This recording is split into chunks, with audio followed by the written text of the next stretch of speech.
कहते हैं हँसाने की जो कला है भगवान ने बहुत कम लोगों को दिया है। रुलाना तो इस दुनिया में बहुत आसान है मगर हँसाना बहुत मुश्किल है। और इस वक्त मेरे साथ एक ऐसे ही एक संपूर्ण कलाकार मौजूद है जिनका नाम है राजीव निगम। जी हाँ, आपने इनको कई शोज़ में और कई इवेंट्स पे लोगों को हँसाते हुए और लोगों को बहुत अच्छे से एंटरटेन करते हुए देखा होगा। जी welcome to Day and Night News. या थैंक यू। तो सबसे पहले जानना चाहते हैं कि आजकल जो स्टैंड अप कॉमेडियंस हैं वो अलग-अलग जगह पे जा रहे हैं, किसी का अपना शो है, किसी का जो फ़िल्म्स है। तो इस कारण जो ये डाइवर्ट हो रहे हैं, कहीं न कहीं जो स्टैंड अप कॉमेडियन का जो एक ओहदा हुआ करता था या जो उनका एक ट्रेंड है, क्या वो डिक्लाइन हो रहा है या आपके हिसाब से वो अभी भी कायम है? नहीं, डिक्लाइन नहीं हो रहा है, बल्कि मैं ये कहूँगा कि एक्सप्लोर हो रहा है ये। जी, हाँ, कि आज से कुछ सालों पहले तक स्टैंड अप कॉमेडी को वो ओहदा नहीं मिला था। जी, लेकिन कुछ सालों से टेलीविज़न पे बहुत सारे जो कार्यक्रम आए, जहाँ से पूरे देश ने हँसना सीखा। जी, और उसके बाद स्टैंड अप कॉमेडियंस की इतनी डिमांड हुई, उनको लोगों ने इतना सराहा कि लोग स्टैंड अप कॉमेडी के साथ-साथ टीवी के दूसरे कार्यक्रम, लाइव इवेंट्स, देश और विदेश हर जगह उन्हें बुलाया जाने लगा और उन्हें मान-सम्मान मिलने लगा। यही वजह है कि शायद अलग-अलग दिशाओं में जी। ये जो कलाकार हैं वो फैलने लगे, चाहे वो फ़िल्म हो, चाहे वो टेलीविज़न के दूसरे शोज़ हों या लाइव इवेंट्स हो। आप कौन-सी जगह से ताल्लुक़ रखते हैं और आपका कॉमेडी में क्या शुरू से ही इसमें रुचि थी आपकी और आपका इस क्षेत्र में कैसे आना हुआ? मैं उत्तर प्रदेश के कानपुर शहर से ताल्लुक़ रखता हूँ और वैसे शुरू से तो नहीं था मेरा इस फील्ड में आना, लेकिन एक कहीं न कहीं थोड़ा अंदर वो आग छिपी हुई थी कॉमेडी की, जो मैं स्कूल में, कॉलेज में, मोहल्ले में, पड़ोस में, आस-पास घर के लोगों के साथ एंटरटेन किया करता था। लेकिन जैसे समय थोड़ा-सा आगे बढ़ा, जी, मुझे लगा कि ये एक क्षेत्र ऐसा है कि जहाँ पर हम बहुत लोगों के करीब जुड़ सकते हैं, जी, बहुत लोगों को बहुत कुछ दे सकते हैं। जी, और उस पे फिर मैंने मेहनत करनी शुरू की, मैंने रिसर्च करना शुरू किया। और बहुत सारे जो कॉमेडियंस थे, जो स्टैंड अप कॉमेडी से जुड़े हुए लोग थे, उनको देखा, पढ़ना शुरू किया, अपना कंटेंट खुद क्रिएट करना शुरू किया। जी, तो धीरे-धीरे करके डेवलप होता गया और फिर जब से ये टेलीविज़न शोज़ आ गए, जी। तो इस चीज़ को और आगे बढ़ा करके यहाँ तक ले आए। जी। अच्छा जैसे कि मैंने शुरुआत में इंट्रोडक्शन में कहा था हुँ। कि एक जो स्टैंड अप कॉमेडियन होता है, कोई संपूर्ण कलाकार है, आपको संपूर्ण कलाकार कहा। तो कॉमेडी कहते हैं बहुत एक सीरियस बिज़नेस है और एक बहुत टफ जॉब है। तो इस चीज़ में आगे के जो भी युवा जो यंगस्टर्स हैं, जो आना चाहते हैं, आप उन्हें क्या सलाह देते हैं? मतलब कि क्या-क्या होना चाहिए कामयाब स्टैंड अप कॉमेडियन बनने के लिए? क्योंकि ये एक विधा जो है, बहुत मुश्किल विधा है, आसान विधा नहीं है बिल्कुल। यही वजह है कि हिंदुस्तान में आपने देखा होगा, टेलीविज़न पे देखेंगे, फ़िल्म इंडस्ट्री में देखेंगे या अन्य दूसरे शहरों में इवेंट्स में देखेंगे, आपको सिंगर्स बहुत ज़्यादा तादाद में मिलेंगे। जी, हर शहर में 100-200 सिंगर मिल जाएँगे। जी, फ़िल्म इंडस्ट्री के अंदर, टीवी इंडस्ट्री के अंदर आपको हज़ारों की तादाद में सिंगर मिलेंगे। लेकिन ये इतनी मुश्किल विधा है कि इतने सालों से काम होने के बाद, प्रोग्रेस होने के बाद में मैं समझता हूँ कि पूरे हिंदुस्तान में अगर ढूँढने जाएँगे तो आज की डेट में भी 50 कॉमेडियन नहीं मिलेंगे जी, आपको। बिल्कुल, बिल्कुल। ठीक?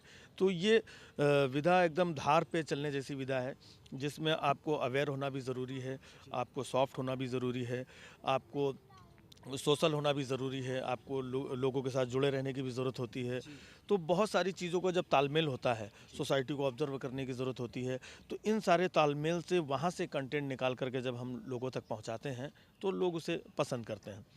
तो इसके लिए सबसे बड़ा मूल मंत्र जो है, वो एक जागरूक रहना है जी, और अपने आप को ह्यूमर के पॉइंट ऑफ व्यू से जागरूक रखना। क्योंकि जी, बहुत सारी चीज़ें हम भी देखते हैं और आप भी देखते हैं, आप तो न्यूज़ चैनल से ताल्लुक़ रखते हैं, डेली खबरों से जुड़े रहते हैं। जी, लेकिन हमारा एक नज़रिया अपना होता है जी, देखने का। जी, जैसे हम हमारे एक मित्र हैं, सुनील पाल साहब, जी, कल उनका फ़ोन आया, हमने कहा भाई यार अब तुम अपना नाम चेंज कर लो। बोले क्यों? हमने कहा बड़ा समय ख़राब चल रहा है, जी, तुम्हारा नाम है सुनील पाल।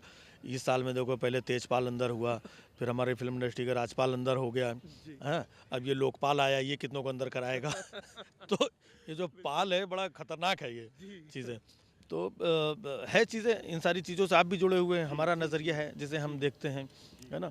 जब आज देखिए आसाराम बापू जी, जो लोगों को प्रवचन देते थे, जी, सत्संग वो सारे बड़े-बड़े उनके सब कुछ होते थे। तो हम बहुत कुछ ऐसा नहीं कहते हैं कि किसी के बारे में व्यक्तिगत जा कर के, लेकिन हमारा एक ऑब्ज़र्वेशन होता है। जी, जैसे मैंने ऑब्ज़र्व किया कि एक बापू ये हैं, जी, जिनके बारे में पूरा देश देख रहा है। जी। तो मैंने कहा कि बापू और बापू में फ़र्क होता है। अच्छा। एक बापू वो था जिसने लंगोटी पहनी थी और आज़ादी दिलाई थी। जी, जी, वो भी बापू था ना। बिल्कुल। एक बापू वो था जिसने लंगोटी पहनी थी और आज़ादी दिलाई थी, और एक बापू ये है जिसने लंगोटी उतारी तो खुद ही गुलाम हो गया। जी, बहुत खूब कहा आपने। है ना? जी। तो ये चीज़ों पे नज़र डालने की ज़रूरत होती है। एक अपना-अपना नज़रिया होता है। तो जो लोग इस फ़ील्ड में आना चाहते हैं, उनके लिए सबसे बड़ी चीज़ ये है कि सारी चीज़ों को हमें एक ह्यूमर के नज़रिए से, चीज़ों से देखना बहुत ज़रूरी है, और बहुत सारी चीज़ों से, विवादों से बचने की भी ज़रूरत होती है, क्योंकि आजकल का समय भी बड़ा नाजुक हो गया है। आप तो हँसाने के दृष्टिकोण से कोई बात करते हैं, यहाँ पे इतने सेंसिटिव लोग हो गए हैं कि मतलब पता नहीं कौन सी चीज़ को लेकर के बुरा मान जाएं। तो हमें उन सारी चीज़ों को बनाए रख कर के तालमेल कि उससे लोग हंसें और लोग गुदगुदाएं, और उसके साथ साथ अगर संभव हो सके तो समाज की एक व्यवस्था पे चोट करके लोगों को सोचने समझने पर मजबूर करें। एक सटायर, एक व्यंग जो होता है, इस पे आधारित मेरी एक अभी एक पुस्तक भी आ रही है लेटेस्ट, जो अभी अगले महीने रिलीज़ होने वाली है, जिसका नाम है चुल्लू भर पंक्तियाँ। अच्छा। हाँ, तो उसमें मैंने बहुत सारी चीज़ें लिखी हैं जो हम अक्सर टेलीविज़न पे नहीं कह पाते हैं, समाज और सोसाइटी से देश के राजनीतिक हालातों पे आधारित, कि जिस तरीके से कोई भी सरकार जब 5 साल या 10 साल काम करती है, और जिस तरीके से काम करती है ख़ास तौर से, तो उसके बाद जनता का क्या रिएक्शन होता है। जो हमारी देश की सरकार है मौजूदा 10 साल से, पूरे देश में सबको पता है क्या-क्या चल रहा है। तो मैंने सोचा कि अब ये लोग जब जनता के बीच वोट माँगने जाएँगे, तो किस मुँह से वोट माँगने जाएँगे?